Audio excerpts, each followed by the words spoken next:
Hello বন্ধুরা, welcome to Shubho sports news. তো বন্ধুরা, আবারও একটা ছোট্ট ভিডিওতে তোমাদেরকে স্বাগত। তো আজকের কিন্তু ইন্ডিয়া ভার্সেস কাতারের মধ্যে গুরুত্বপূর্ণ একটি ম্যাচ রয়েছে, যেটা ভারতকে জিততেই হবে। তো এই ম্যাচটি কিন্তু তোমরা কোথায় লাইভ দেখতে পাবে তা নিয়েই আলোচনা করব। তো তাই ভিডিওটি কিন্তু একটু স্কিপ না করে পুরোটা দেখার অনুরোধ রইল। আর যারা ফ্রিতে লাইভ দেখার জন্য লিঙ্ক চাও, তারা অবশ্যই একটা করে সাবস্ক্রাইব করে দিও। তো বন্ধুরা, আজকে তোমরা সবাই জানো ওয়ার্ল্ড কাপ কোয়ালিফায়ারের ম্যাচে ভারত মুখোমুখি হতে চলেছে কাতারের মতো একটি বড় টিমের বিরুদ্ধে।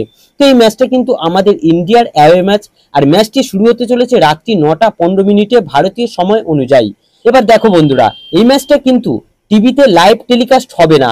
আমাদের ফুটবলে খেলার থেকে রাজনীতিটা একটু বেশি হয় এবং পুরোটা 2 নম্বরই বিষয়, যেটা তোমরা সবাই জানো।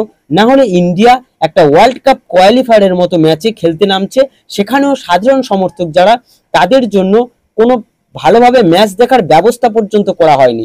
আর এটাই হচ্ছে আমাদের ইন্ডিয়ান ফুটবল। তো যাই হোক, এই ম্যাচটা তোমরা টিভিতে লাইভ দেখতে পাবে না, যেখানে একমাত্র ফ্যান কোড অ্যাপের মাধ্যমে মোবাইলে দেখতে পাবে, তাও আবার ফ্রিতে নয়। একটা ম্যাচ দেখার জন্য 25 টাকার পাস মারতে হবে, তবে কিন্তু তোমরা দেখতে পাবে। আর ফ্যান কোডে যে কমেন্ট্রিটা হয় না, সেটা এক কথায় যাচ্ছে তাই একেবারে ভুল ভাল কমেন্ট্রি করে থাকে। তো এটাই হচ্ছে কিন্তু আমাদের ইন্ডিয়ান ফুটবলের অবস্থা, যেটা তোমরা সকলেই জানো। এগুলো নিয়ে আর কিছু বলার নেই। তো এক্ষেত্রে পয়সা মারা ছাড়া কিন্তু আর কোনো গতি নেই। তবে হ্যাঁ, একটা উপায় কিন্তু আছে, একটা রাস্তা আমি তোমাদেরকে হয়তো দেখাতে পারি, যেটা হচ্ছে ফ্রি লাইভ লিঙ্ক।